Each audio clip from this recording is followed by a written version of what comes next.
Hello and welcome to another edition of Cranky Gun Reviews. It is a beautiful 65-degree Saturday. It is April 10th, 2021, and I'm out here on the pistol range today with a whole bunch of revolvers. I'm going to go ahead and take out the guns that I'm going to be shooting today. It's going to be a lot of fun. I'm not going to put a ton of rounds through them, mainly because 38 Special and 357 Magnum are still pretty much impossible to find. I mean, they're not impossible to find. I did buy some. The last time I bought a 38 revolver, I bought 2 boxes, but it was like 32 bucks a box. And at that price, I'm not going to be shooting a lot of it. So I bought about maybe 140, 150 rounds of 38 Special with me. I got 22 Win Mag and 22 long rifle, and that's what we're going to be shooting. So let me show you what we have today.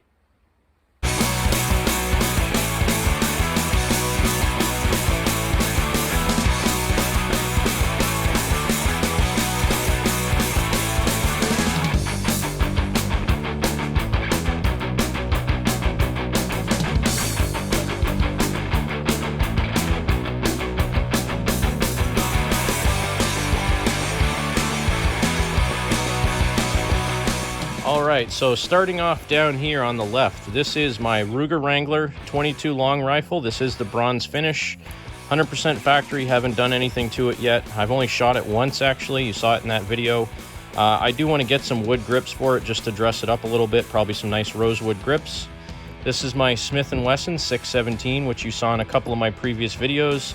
I got this to replace both my Charter Arms Pathfinder and the Harrington & Richardson 930, and believe it or not, selling both of those just about paid for this gun. And those were not very expensive pistols to begin with. Then I have my Chief Special Model 36 square butt snub nose revolver. This one I just picked up about 3 weeks ago, haven't even shot it yet. Next, beyond that, I have my 637, and this I put the original Uncle Mike's boot grip back on it. Pretty comfortable to shoot. It is snappy because it's a plus P or a standard pressure 38 Special. Then I have my Charter Arms Undercover 38 Special, and I did put the original grip back on this. Actually, when I bought this, it had a rubber grip, so I bought these from Charter Arms. The nice thing is you can still buy factory grips from them. I think these were under 30 bucks shipped from Connecticut to my house. Then I have my Ruger SP1, or sorry, this is not the SP101. This is my Ruger LCR in 38 Special plus P, my Ruger LCR in 22 Winchester Magnum, my SP101, which is a 357 Magnum 38 Special, my Model 15-2 Smith & Wesson that I just got a few weeks ago. I've only shot this one once, so I want to put some more time on it. And then this guy is a brand new, well, not brand new, but new to me, Ruger GP100 357 Magnum 4-inch barrel blued revolver. Now, I happen to have a thing for blued revolvers. I like stainless steel as well. Like the SP101 looks really nice, but I really have a love for blued revolvers. And as I've said before, 357 38 Special with a 4-inch barrel and a nice size grip. To me, it's like a perfectly symmetrical gun. It has lower recoil than a shorter barrel, even though I would have bought a GP100 in a 2-inch barrel if I could have found one. I'll get into the story on this one later, but for now, I'm going to set up and do some shooting, because I don't have all day to be out here, but I do want to get some shooting in, especially since I have the range to myself right now. Stay tuned. Okay, so I'm going to get started with the 22 long rifle. I'm going to start out with my Ruger Wrangler, and I had a lot of people complain about the angle of my camera last couple times I shot. I apologize for that, and I did forget my tripod again, so I'm trying to be better. At least I'm 5 or 6 feet away from the camera now, so you can actually see me, and you can see me hold the gun. And based on what you guys told me in my last couple of videos, I am going to be a lot more aware to keep the muzzle of my gun pointed in a safe direction. And again, starting out with the Ruger Wrangler, I have some Armscore 22 long rifle. These are hollow point, and I've had pretty good luck with these. They shoot fine in my LCP. I've shot them in my other revolvers, and they seem to shoot fine. So I'm going to go ahead and shoot some out of my Ruger Wrangler. And I'm going to try to do little slow fire, see how I can get with the accuracy on this thing. Because the last time I shot it, I only put about 20 rounds through it, and I didn't really take a lot of time to do some accurate fire. So Let's see what I can do. I have a target set up at about 15 feet, maybe 17 feet, and I'm going to go for the target on the left, and let's see how I can do. Little low. Right next to the bullseye. Little high. Right next to the bullseye. Right next to the bullseye. Oh, that one didn't go off. That's the problem with 22 long rifles sometimes. Doesn't always work. So what I'm going to do, I'm going to run it through again.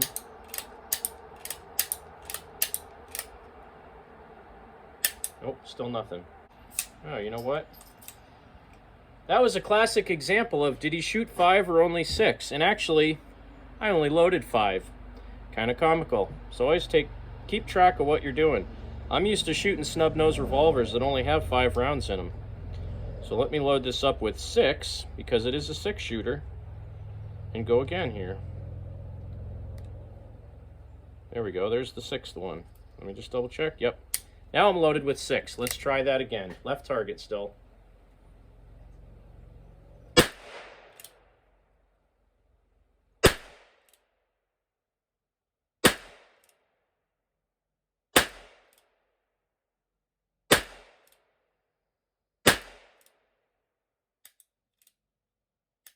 Should be all 6.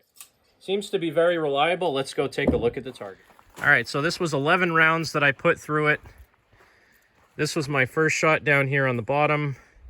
Then I had this one, this high one, then these 2, and then a few around there. So not bad. I only had one outside the 9 ring. I'm gonna go ahead and load it up and take some more shots with this, and then I'll switch over to the 617.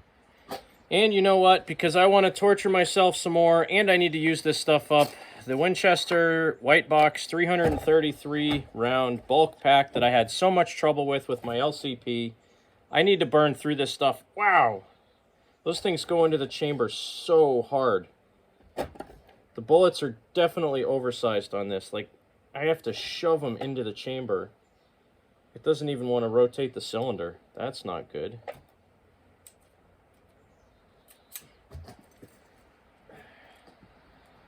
I mean, the bullets on these have to be oversized. Like, they're just not, they're not made correctly. They just don't. I mean, I put 3 cylinders of rounds through this thing, and I can barely fit these into the chamber. Like, every other one is just super tight.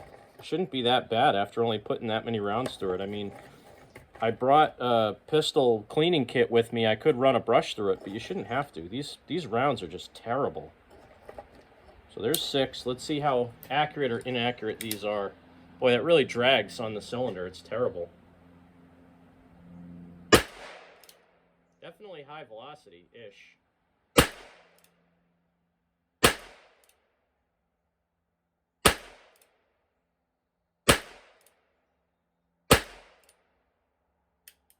mean, they all go bang in a revolver, but they are just not, like, they don't even want to load in the cylinder.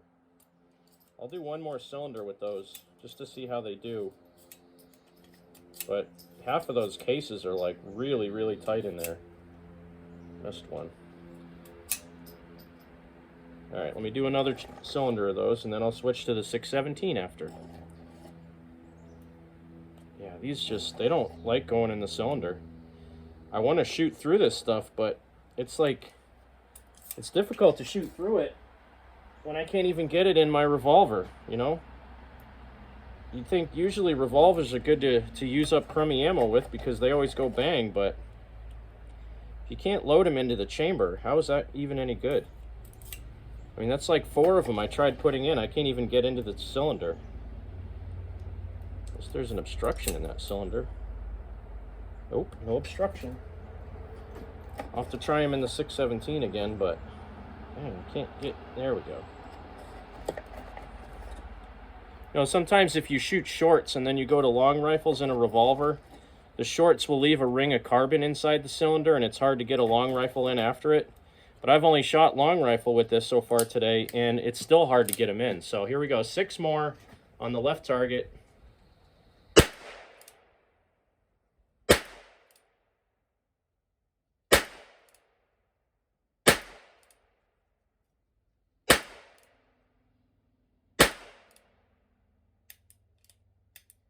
find myself hitting left with this.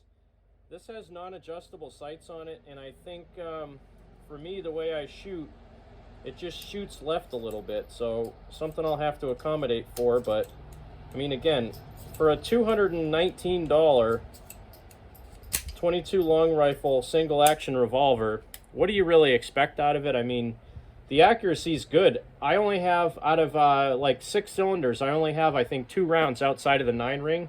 For me, that's really good at 15 feet. I mean, again, if you think about it, that's basically the size of an orange that I just put about 30 or 36 rounds into. So not bad for me. So I'm going to go ahead and put this guy aside, and I'm going to switch over to the 617. All right, so moving on to my Smith & Wesson 617. Again, for those of you that don't recall, this is a 10-shot, 22 long rifle revolver. The only thing I've done to this since I bought it is I put these Hogue Bantam grips on it. I had accidentally bought a full-length Hogue finger grip for this thing, and the one I bought was for a square butt. I don't know why I thought the 617 was a square butt, but I did for some reason. The funny thing is, if you get a square butt Hogue grip, it will fit on a round butt K-frame. The only difference is there'll be a little bit of gap in the back of the strap here, because this curves in and the other one comes out straight. So there's actually just a little gap in the back of it, but it'll still go on there. It'll fit fine. It'll shoot fine. But for this particular revolver, this grip is really good for me. It catches my pinky finger, my 2 middle fingers. I have, kind of short, stubby fingers, so this works out really good for me. So again, I'm going to go to the Winchester 333 grain white box. And the cylinder in this is a little bit more loose. So these rounds drop right into this cylinder. But on the Wrangler that I have, it must have a tighter cylinder. I mean, it's not a bad thing. If it has a tight cylinder, it actually should be a little bit more reliable. The last time I took this gun out, I didn't really do any accuracy testing with it. I just put, 60 rounds through it or something like that to try to get a feel for it. So today I'm going to try to do a little bit of accuracy testing with it, see how good I can do. And again, I'll probably try in single action because I am going to try to see how well I can do. So this is at, again, about 15, 16 feet, and I'm shooting at about a 7-inch shoot and see target on the right. Holy crap, first shot, bullseye. I'm not even kidding. I got to show you this. Hang on. There's my first shot with the 617. Is it accurate? Me thinks so. Let me go back and shoot some more. At this point in time, another guy showed up to the range, so I had to stop my commentary, and the camera angle changed a little bit just because I kind of feel like a jerk recording myself while somebody else is out shooting.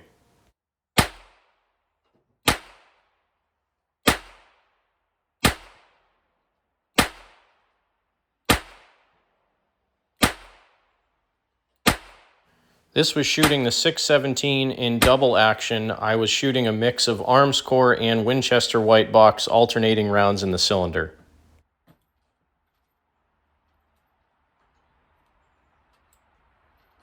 The Winchester white box ammunition, the cases were actually expanding so much that after this I basically had to use the wooden bench to hit the ejector rod to get the shells out of the cylinder.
And let's take a look at the target after shooting the 617.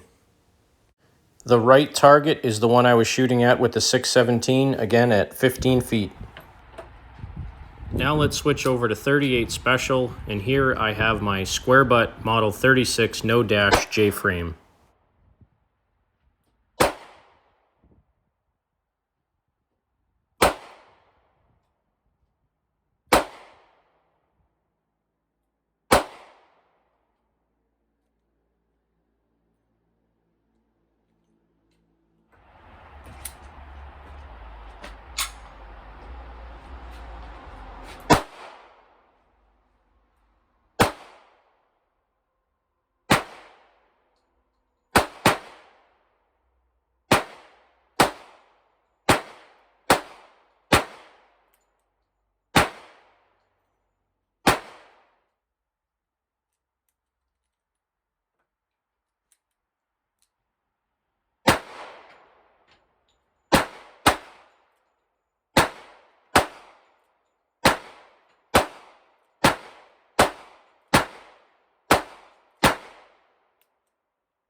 Now I'm switching over to my Smith & Wesson Model 637 stainless steel J-frame.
I always have a little difficulty when switching from an older J-frame to a newer J-frame.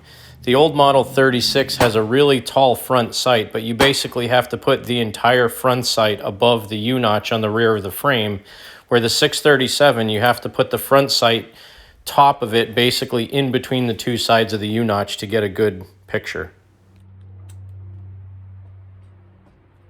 Now we're switching over to the Charter Arms Undercover. You saw this in one of my previous videos. With the smaller grip on it, it actually is a little bit easier to hold just because of the shape of the gun. You do have to grip it very tight, and it is a snappy little handgun.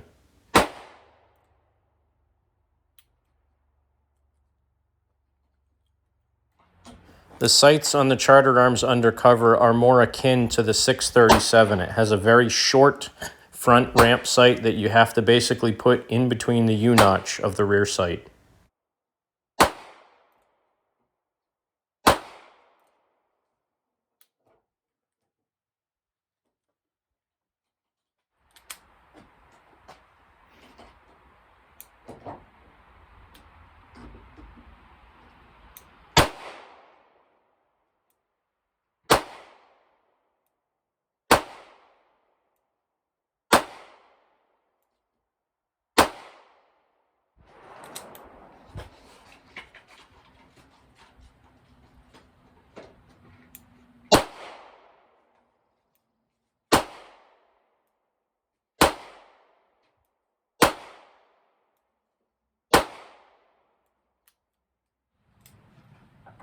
Now let's switch over to the Ruger LCR in 38 Special plus P.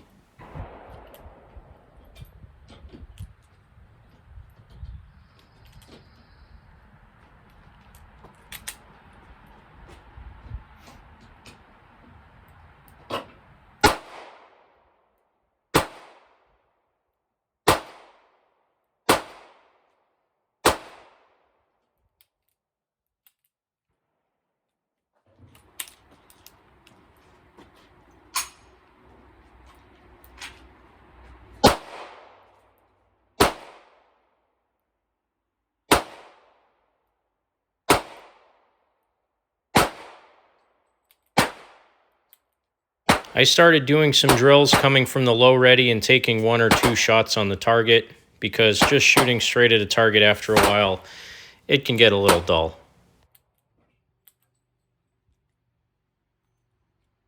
Let's change gears a little bit and switch over to the Ruger SP101.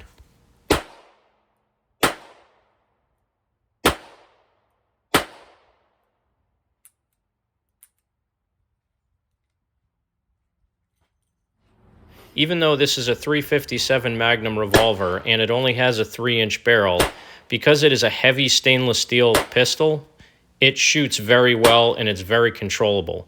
This has a Pachmayr Renegade grip on it, and it is super comfortable and awesome to shoot.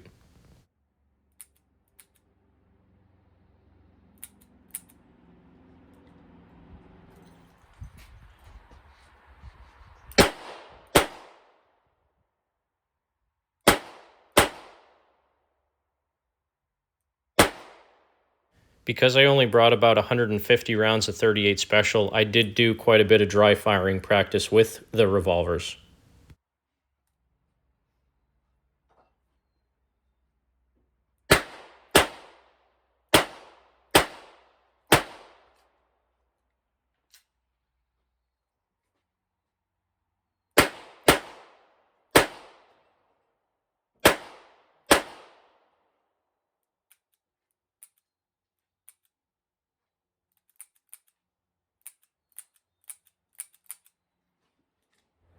Now let's change gears again and switch over to my Smith & Wesson Model 15-2.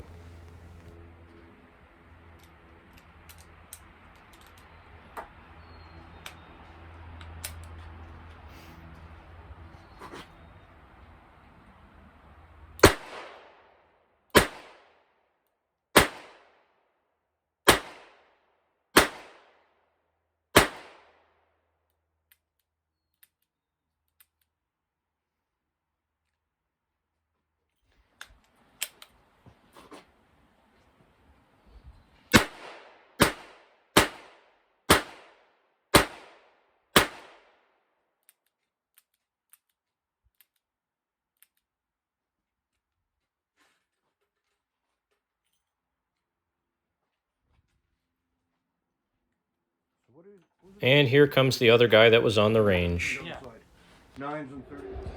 Well, sorry for the last part of that video being a little bit crummy. Couple things. One, the light shining right towards the camera, so I don't know how the exposure is going to be. The other thing is that guy that you saw walking back and forth and shooting over here. Remember about a year ago I made a video and I was complaining about somebody that was reaching under the shooting bay at the other range, at the rifle range, and picking up his brass? Well, that just happens to be the guy. Seems nice enough. He's ex-military, ex-cop, I guess, or he does traffic details, so he's part-time cop or something like that. But he always irritates me because he would rather stand here and talk for an hour than actually shoot. I don't have a lot of time to come here, so when I do come here, most of the time I just want to shoot, make my videos, clean up, and leave because I have better stuff to do. But he would rather shoot a magazine of ammo, chase around the entire range to find all the shells that he shot, and then shoot another magazine of ammo, and then chase around to find every shell that he shot because he reloads. I don't have a problem with reloaders, but don't come in my shooting area when you're shooting to collect your brass. That's irritating. And the other thing is, if I'm out here to shoot and I'm shooting, don't take your earphones off to go get your brass and walk around and then freak out because it's still a hot range. Just whatever. I'm gonna go shoot. So I actually shot all of my 38. I have 5 rounds of .357 Magnum that I'm gonna put through my GP100. I haven't had terrific luck hitting the targets with this thing, but it does have 100% adjustable sights on it. I noticed that I had to bring the elevation up. So wait, down? Oh, that's what I was doing wrong. Yeah. I had to bring the elevation down because I was shooting high, and I had to move it to the right because I was shooting to the left. So you bring it right to shoot left. So I adjusted the sights a little bit. I'm going to shoot my last 5 rounds of .357 Magnum out of this. Then I'm going to go to the 22 Win Mag LCR, and then I'm going to pick up for the day because I've been out here for quite a while now. So this is the Ruger GP100 in .357 Magnum. And the trigger on this thing is kind of surprising. You pull it 3/4 of the way back and you hit a little wall, and then it's only like a pound more to pull it and actually hit the target. So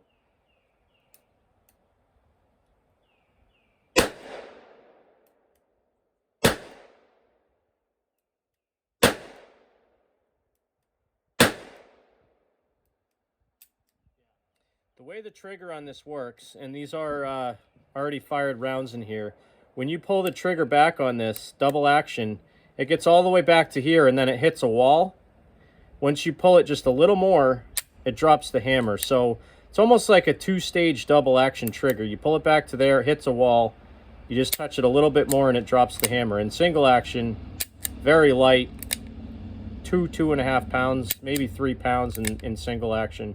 But in double action, you pull it back, hits a wall right there, and then you just tug it a little bit more and it drops. Very, very good trigger on this GP100. So once I get used to it, I will take this out and shoot it again. I have a buddy that does reloading. I really need to get into reloading 38 and 357 just because it is way too expensive to shoot. And like today, I shot 150 rounds, so wasn't...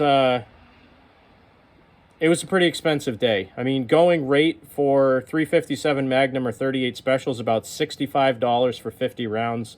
So if you look at it that way, I just spent about $190 worth of ammo out of this gun. But be as it may, a lot of fun to shoot this. And if you have firearms, you need to get out and shoot them so you can be proficient if you need to use them. Again, this was some... aluminum cased Blazer 357 Magnum that I just shot out of this, 158 grain. I love this gun. I mean, revolvers in general, you've heard me say it before. I absolutely love revolvers. They're probably my favorite guns to shoot over anything else. All right, so Ruger LCR in 22 Winchester Magnum. You guys have seen me shoot this a whole bunch of times. Just one of those fun guns, and it does pack a pretty good punch for such a small revolver. So what I have is some CCI Maxi Mag in these little milk cartons. This is the stuff I picked up from Walmart. I think, like I said before, it's about, or it was about $25 or $26 for, I believe they're 125 round box. Yeah, 125 round box. Best price I've found in a while. I have seen just a little bit of 22 Win Mag at Cabela's. I don't think it was Maxi Mag. It was one of their hunting rounds. So it was like a lead hollow point or something like that. One of the other ones. It wasn't Maxi Mag. I forget what it was, but it was one of the CCI hunting rounds. It was $17.99 for 50 rounds. That's about their normal price for that stuff. And it was on the regular shelf. It wasn't behind the counter. So 22 Win Mag, they probably got a couple cases of it. I guess not a lot of people buy it, but I didn't buy any when I was there because I have quite a bit. But this is the CCI Maxi Mag out of the Ruger LCR 22 Winchester Magnum. A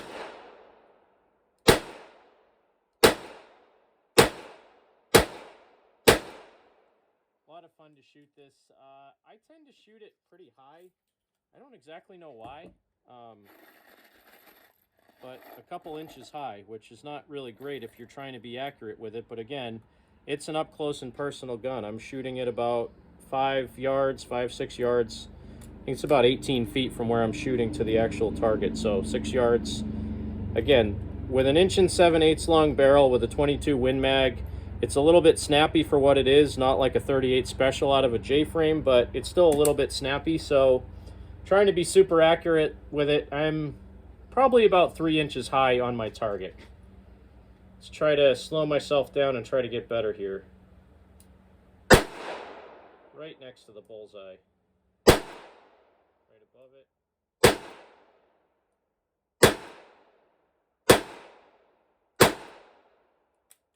So when I slow myself down, I went from about 3 inches high to about 1 inch high. Obviously much better. Put a few more through this thing.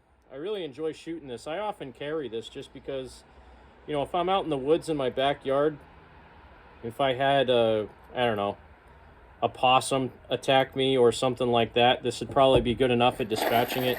Most of the time when I'm at my house carrying in the woods behind my house, I typically carry a revolver, either my 637 or one of my LCRs. They're just lightweight, good guns, reliable, and they can take some abuse because this is mostly a polymer frame.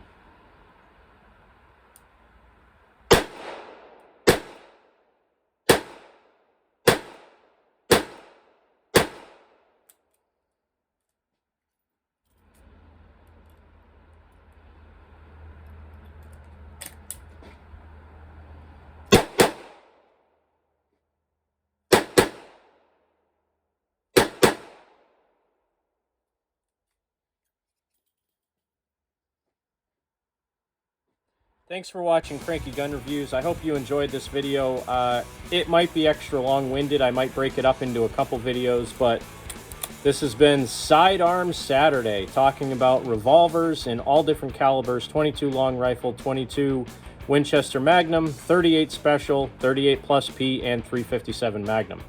I had tons of fun doing this. I can't wait to do it again, but like I said, I can't keep shooting 150, 200 rounds of 38 Special every time I come out, so I have to find a way to start reloading 38 Special. Like I said, I have a buddy that has a reloading setup for 44 Magnum or 44 Special, and he said he wants to start getting into other stuff, so saving all my brass when I get to a point when I have a few hundred casings. We're gonna meet up at his house and he's gonna teach me how to reload, so it should be a lot of fun. Thanks for watching Cranky Gun Reviews. You have a great day on this beautiful, almost 70 degree, if not 70 degree Saturday, April 10th, 2021. God bless America. Make sure more now than ever you support your 2A rights. Get out and vote. Write letters to your senators, your congressmen. Tell them we're not going to stand for firearm bans or magazine bans or ammo bans. We have to fight together to be able to keep our freedom. Have a great day.